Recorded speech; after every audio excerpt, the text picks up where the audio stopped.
అన్న నమస్తే అన్న. నమస్తే అన్న. అన్న మీ పేరు? లింగస్వామి. అన్న మీకు ఎమ్మెల్సీ ఓటు ఉందన్న? అవును. అన్న ఇది ఏ ఊరు ఎందుకు వస్తాను? ఇది యాదాద్రి భువనగిరి డిస్టిక్ రామన్నపేట మండల్ వెల్లంకి విలేజ్. అన్న ఇప్పుడు ఎమ్మెల్సీ ఓటర్గా ఈ నెల 27 తారీఖు ఉప ఎన్నికలు ఉన్నాయి. ఎమ్మెల్సీ ఓట్లు అవును. ఎవరు గెలిస్తే బాగుంటుంది అనుకుంటున్నారు? అంటే ఉప ఎన్నికల్లో ఇక ఈ సమస్యల గురించి పరిష్కరించాలంటే మాటాపరంగా చూసుకుంటే తీన్మార్ మల్లన్న బెటర్ అనిపిస్తుంది. మళ్ళీ నాకు ఎందుకు వేయాలనుకుంటున్నాను అంటే ఆయన పోరాడే విధానం అయితే మాకు ఇన్స్పైర్గా అనిపిస్తుంది. ఆయన ఏ పార్టీకి సంబంధించి మాట్లాడాడు, ఎక్కడ అన్యాయం ఉంటే అక్కడ మాట్లాడతాడు కాబట్టి న్యాయం పరంగా మాట్లాడతారు కాబట్టి. అంటే గతంలో ఆయన పోరాడిన విధానం చూసి వేద్దాం అనుకుంటున్నాను, లేకపోతే పార్టీ పరంగా ఏమైనా చూస్తున్నారా? పార్టీ పరంగా అంటూ ఏం లేదు, ఆయన మాట్లాడే విధానం కానీ ఆయన డేర్నెస్ అలాంటివి మంచిగా. అన్న నమస్తే. నమస్తే అన్న. అన్న మీ పేరు అన్న? రవీందర్. అన్న మీకు ఎమ్మెల్సీ ఓటు ఉందన్న? ఉన్నది. ఇది ఎన్నోసారన్నా మీరు ఓటు వేయడం? Second time. గతంలో ఎవరికి వేసినారన్న? గతంలో తీర్మార్ మల్లన్న. ఈసారి ఎవరికి వేద్దాం? ఈసారి కూడా తీర్మార్ మల్లన్న. దేని గురించి అండి? ఇక క్యాండిడేట్ మంచి అన్ని రకాలుగా మంచి అన్నీ తెలిసిన అభ్యర్థి కాబట్టి తీన్మార్ మల్లన్నకే సమస్యల మీద కూడా ఇప్పటి వరకు పోరాటం చేసి అన్ని విషయాల అవగాహన ఉంది కాబట్టి ఆయనకి పార్టీ పరంగా చూస్తున్నారా లేకపోతే? లేదు, మేము మా పార్టీలు లేకున్నా కూడా తీన్మార్ మల్లన్నకి వేసాం లాస్ట్ టైం. ఈసారి కూడా ఆయనకి. మీ పేరు? సంతోష్ కుమార్. బట్టి సంతోష్ కుమార్. ఇది ఎక్కడన్నా మీది? రామన్పేట యూత్ కాంగ్రెస్ నియోజకవర్గం మీద వస్తే నకరికల్ కాన్స్టిట్యున్సీ. ఇప్పుడు మే 27న ఉప ఎన్నికలు ఉన్నాయి, ఎమ్మెల్సీ ఉప ఎన్నికలు. మీకు ఓటు హక్కు ఉందా ఎమ్మెల్సీ? ఏ పార్టీకి వేద్దాం అనుకుంటున్నాను? కాంగ్రెస్ పార్టీకి వేద్దాం. గతంలో ఉందా ఇంతకుముందు మీకు ఓటు? ఇంతకుముందు నాకు లేదు, జనరల్ ఎలక్షన్స్ అప్పుడు ఓట్లేదు, బై ఎలక్షన్స్ లో బై ఎలక్షన్స్ లో వస్తుంది. తీన్మార్ మల్లన్నకి ఎందుకు వేద్దాం అనుకుంటున్నాను? తీన్మార్ మల్లన్నకి ఎందుకంటే ఈ యాక్చువల్గా ఇప్పుడు ఈ 27th జరిగే నల్గొండ, ఖమ్మం, వరంగల్ గ్రాడ్యుయేట్ ఉప ఎన్నికల్లో తీన్మార్ మల్లన్నకి ఎందుకు ఓటు వేయాలంటే ఆయన ప్రజల పక్షాన గవర్నమెంట్ రాకముందు కూడా గవర్నమెంట్ పైన వ్యతిరేకంగా పోరాడి ప్రజల పక్షాన, నిరుద్యోగుల పక్షాన, విద్యార్థుల పక్షాన నిలబడి విద్యార్థులకు కానీ ఈ గవర్నమెంట్ రావడానికి కూడా ఆయన కీలక పాత్ర పోషించిండు.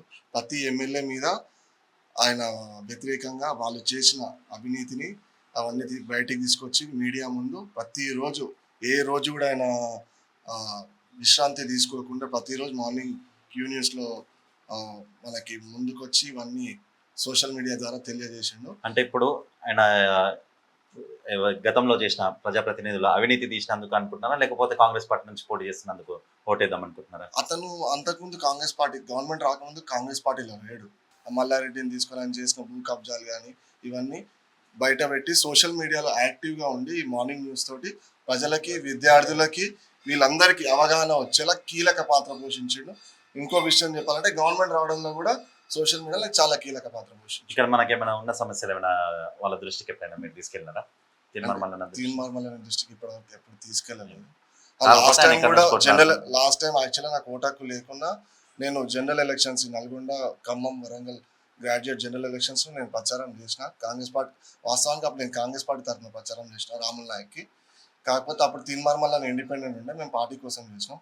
ఇప్పుడు తీన్మార్ మల్లన్న పార్టీలోకి వచ్చి పార్టీ నుండి టికెట్ తెచ్చుకుంది కాబట్టి తీన్మార్ మల్లన్న చేసిన సేవలకి ఈ పార్టీ మీద అభిమానంతో తీన్మార్ మల్లన్న కంపల్సరీ గెలిపించాలని నేను ఏ విధంగా అయితే జనరల్ ఎలక్షన్స్లో ప్రచారం చేసినో బై ఎలక్షన్స్లో కూడా అదే విధంగా ప్రచారం చేసి తీన్మార్ మల్లన్న గెలుపు కోసం కృషి చేస్తాను కంపల్సరీ. నా వంతుగా నేను హైదరాబాద్లో ఉన్న ఓటర్స్ని కానీ లోకల్లో ఉన్న ఓటర్స్ని కానీ ఈ గ్రాడ్యుయేట్స్కి కాల్ చేసి మరీ పిలిపించి నా వంతుగా ఆయన గెలవడానికి కృషి చేస్తాను.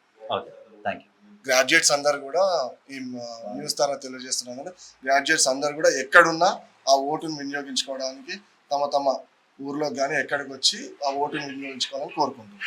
Thank you. యువత ఉన్నా వీళ్ళని అడుగుదాం. అన్న నమస్తే అన్న. చెప్పండి అన్న. మీకు మీ పేరన్నా? నా పేరు ఇనాయత్ బేగ్ అండి. అన్న మీకు ఎమ్మెల్సీ ఓటు ఉందన్నా? ఉన్నదండి.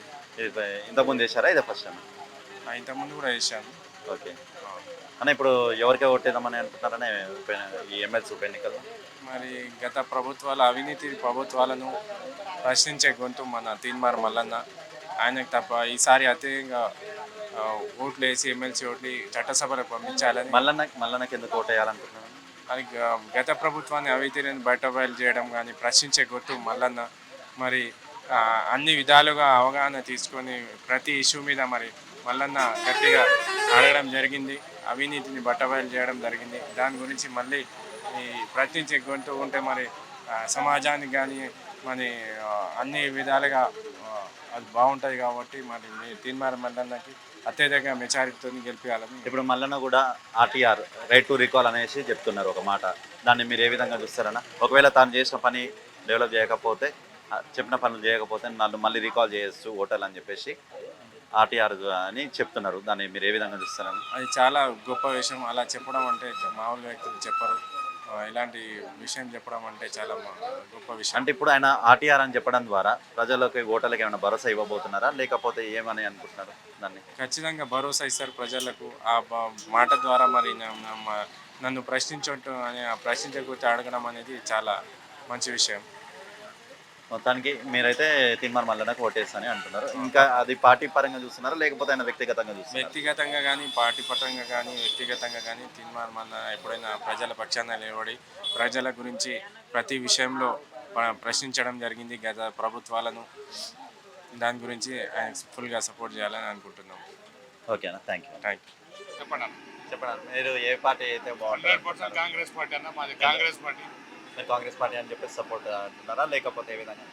దేని గురించి అడుగుతున్నారన్నా మీరు సపోర్ట్? ఇప్పుడు ఎమ్మెల్సీకి ఓట్లకి వచ్చేసి మేము దేని గురించి ఎంక్వైరీ చేస్తున్నాం, ఎవరు ఉంటే బాగుంటుంది అని చెప్పేసి. తీన్మార్ మల్లన్న 100% బాగుంటాడన్న. ఎందుకు మల్లన్నకి వేయాలనుకుంటున్నాను? ప్రశ్నించే గొంతు, రాష్ట్రంలో ఇన్ని జరుగుతున్న అన్యాయాలను నిర్భయంగా బయటపెట్టిన వ్యక్తి, ఒక విజన్ ఉన్న వ్యక్తి. అటువంటి వ్యక్తులు ప్రజాస్వామ్యంలో రాయాలి. గ్రాడ్యుయేషన్లు అయినా, చదువుకున్న వాళ్ళైనా, చదువుకోలేకపోయినా వాళ్ళందరికీ తీన్మార్ మల్లన్న వల్ల లాభమైంది కానీ ఏం నష్టం కాలేదు.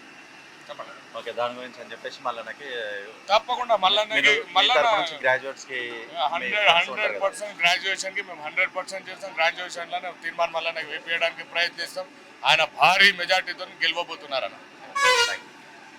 మీ పేరు? నా పేరు అంజయ్ అన్న. ఏం చేస్తారన్న?